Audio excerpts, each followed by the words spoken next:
दोस्तों ये कहानी है एक ऐसे लड़के की जो कि पढ़ाई में एवरेज था। दिन भर दोस्तों के साथ टाइम पास करना, मोबाइल चलाते रहना उसकी आदत थी। घर पर उसकी माँ की तबीयत भी ठीक नहीं रहती थी और वो ठहरे गरीब परिवार से, और घर की हालत बद से बदतर थी।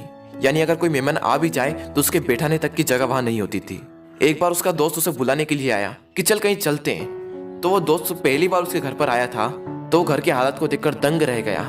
तो उसने पूछा, क्या तू यहाँ पर रहता है? बोले हाँ मैं यहाँ पर रहता हूँ। क्या ये तेरा घर है? बोला हाँ ये मेरा घर है भाई। बोला तू ऐसे हालातों में रहता है? बोला हाँ मैं ऐसे हालातों में ही रहता हूँ। क्यों, क्या हुआ? थोड़ी देर तक तो उसका दोस्त चुप बैठा रहा, लेकिन फिर वो बोला वाह वाह मेरे दोस्त वाह, तेरी घर की हालत बस से बदतर है। माँ घर पर बीमार पड़ी हुई है, पापा दिन रात काम करके थोड़ा सा पैसा जुटा पाते हैं और उससे घर खर्च चलाते हैं, और तू दिन भर मोबाइल चलाते रहता है, दिन भर दोस्तों के साथ टाइम पास करता है। तुझे अपने करियर की कोई चिंता नहीं और तेरे घर की हालत बस से बदतर हो चुकी है। तो एक बात बता, किसको धोखा दे रहा है? अपने आप को, अपने माँ बाप को? किसको धोखा दे रहा है? उसके दोस्तों ने कहा तू चल मेरे साथ। वो बोला कहाँ चलना है? नहीं तू चल मेरे साथ। तो उसका दोस्त उसे वहां ले गया जहाँ पर उसके पापा काम करते थे। उसके पापा एक फैक्ट्री में मजदूर थे। वो वहां पर बैठे हुए थे, पसीने से तरबतर होकर हालत बस से बदतर हो चुकी थी, शरीर में पेन हो रहा था, और उनके पास में उन्हीं की फैक्ट्री का एक मजदूर और बैठा था और वो उनसे कुछ कह रहे थे। और वो कह रहे थे कि यार मेरी पत्नी घर पर बीमार है, इलाज कराने के लिए पैसे भी नहीं है। मैं दिन रात मेहनत करके सिर्फ 2 वक्त की रोटी जुटा पाता हूँ और उससे सिर्फ घर का खर्च चलता है और कहीं पैसा बच ही नहीं पाता। अभी तो बेटे के स्कूल की फीस भी भरनी है। यार इससे बेहतर तो मौत ही है। जिंदगी दुख का दूसरा नाम बन चुकी है। मैं तंग आ चुका हूँ इस जिंदगी से। अब तो सिर्फ मेरा बेटा ही मेरी आखिरी उम्मीद है। उसके पापा कह रहे थे कि देखना एक दिन मेरा बेटा इससे भी बड़ी फैक्ट्री का मालिक बनेगा। वो लड़का और उसका दोस्त दोनों उस चीज को देख रहे थे और पूरे गौर से सुन रहे थे। तभी उसके दोस्त ने कहा, देख देख कैसे जीते हैं तेरे पापा। तेरे पापा तेरे से कितनी उम्मीद लगाए बैठे हैं, देख जरा एक बार। लेकिन क्या तुझे लगता है कि इस तरह से तो उनकी उम्मीदों पर खरा उतर पाएगा? एक बार तो अपने पापा की हालत को देख कि कैसे जीते हैं, और एक बार तो अपनी हालत को देख कि तू कैसे जीता है। वो 2 कौड़ी का मोबाइल तेरे पापा से बढ़कर है। वो 2 कौड़ी की लड़कियां जो जिंदगी में सिर्फ कुछ पलों के लिए आती है और फिर चली जाती है, वो तेरे पापा से बढ़कर है।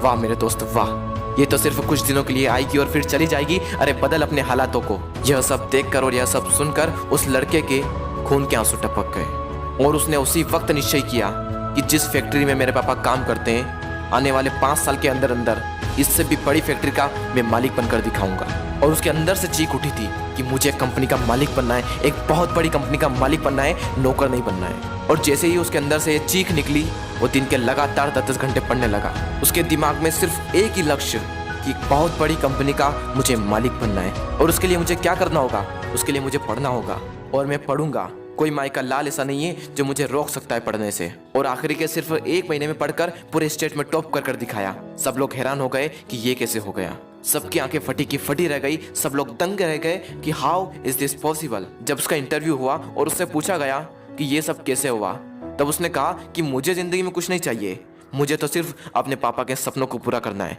मेरे पापा का सपना है कि जिस फैक्ट्री में वो काम करते हैं उससे भी बड़ी फैक्ट्री का एक दिन में मालिक बनकर दिखाऊं। सिर्फ इसी सपने को लेकर मैं इतना पढ़ पाया और अपने प्रदेश में फर्स्ट आ पाया। दोस्तों हो सकता है कि आप इस कहानी की शुरुआती पार्ट को अपने आप से रिलेट कर पाओ। इंडिया में मैक्सिमम लोग या तो मिडिल क्लास फैमिली से बिलोंग करते हैं या फिर पुअर फैमिली से बिलोंग करते हैं। हर बच्चे के पापा बहुत ही संघर्ष करके उसे पढ़ाते हैं। हो सकता है आपके घर की भी यही हालत हो। उस कहानी में उस लड़के ने रियलिटी को एक्सेप्ट करा और अपने हालातों को बदल दिया। लेकिन क्या आप रियलिटी को एक्सेप्ट करते हो?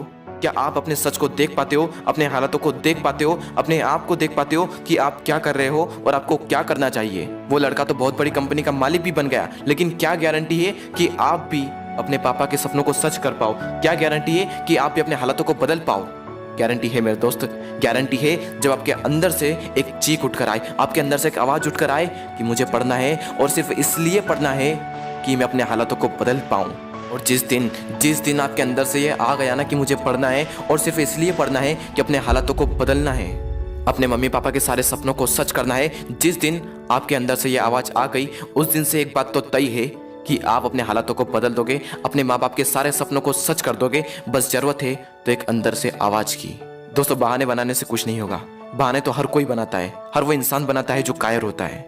मेरा मन नहीं लगता, मुझे आलस आ रहे हैं, मुझे मैथ्स से टफ लगता है, मुझे साइंस टफ लगता है, मुझे ये टफ लगता है, मुझे वो टफ लगता है। कुछ भी टफ नहीं है। जाकर पूछो स्टॉपर से कि तुझे क्या टफ लगता है, तो हमेशा हमें सिर्फ एक ही चीज़ सुनने को मिलती है कि पढ़ने वाले के लिए कुछ भी टफ नहीं है। और दोस्तों जिंदगी का भी यही वसूल है, करने वाला कुछ भी कर जाएगा, और जो ना करने वाला है ना, वो छोटी सी मुसीबत आने पर रुक जाएगा। बहाने बनाने में उसका कोई रिकॉर्ड नहीं, उसे दिन भर आलस आते रहेंगे, उसके अंदर की एनर्जी बाहर उठ ही नहीं पाएगी। मैथमेटिक्स करते वक्त अगर आपको कोई डाउट आता है तो मेरे पास एक एप्लीकेशन है जो आपको सजेस्ट करूंगा, जिसका नाम है डाउट नट। आप यहाँ पर किसी भी सवाल का फोटो खींचकर उसका आंसर पा सकते हैं। IIT JEE के क्रश कोर्स की सुविधा भी आपको यहाँ पर मिल जाती है, और अगर आप बायोलॉजी ग्रुप से बिलोंग करते हैं तो उसकी सुविधा भी हाल ही में यहाँ पर हो चुकी है। मोबाइल में फालतू की चीज़ों को रखा जाए इससे तो अच्छा है कि कुछ काम का रखा जाए और मोबाइल का उपयोग अपनी पढ़ाई में किया जाए।